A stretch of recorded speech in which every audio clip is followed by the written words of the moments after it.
Malcolm Turnbull left voters in no doubt this afternoon of the government's mess over its tax message. He urgently summoned a news camera a short time ago to try to clean up what his treasurer had said just hours before. And then Tony Abbott weighed in for good measure.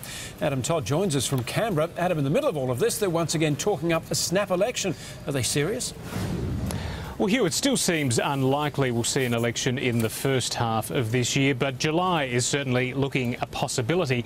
But the truth is, the way the tax debate has run in recent weeks, this looks like a government that is nowhere near ready to fight an election.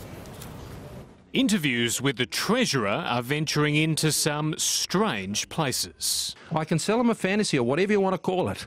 Whatever you want to call it. Pixie horses, whatever your preferred analogy is. But the fantasy is meeting the reality.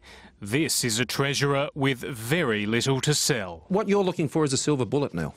I'm looking for that bloody vision that was promised 5 months ago and still hasn't appeared. Defending his lack of policies, the Treasurer said, "We only started that process of looking at all those new areas in September of last year, after there was the change. They were not under consideration before that."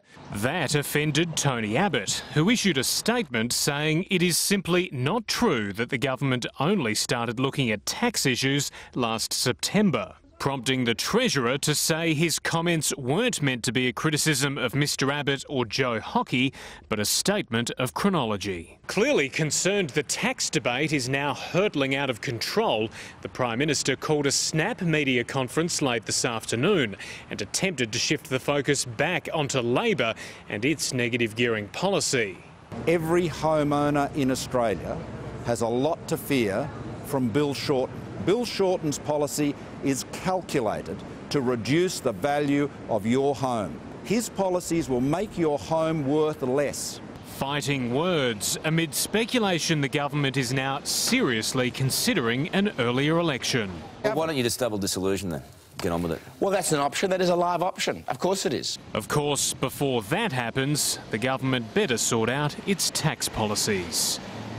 Now, Bill Shorten released his negative gearing policy last Saturday, so it did seem a bit odd the PM felt the need to hold a sudden media conference this afternoon to criticise it. It's been the Treasurer who's been taking the lead on tax issues in recent days, and it has been suggested the PM's intervention implies Scott Morrison has been falling short of the mark.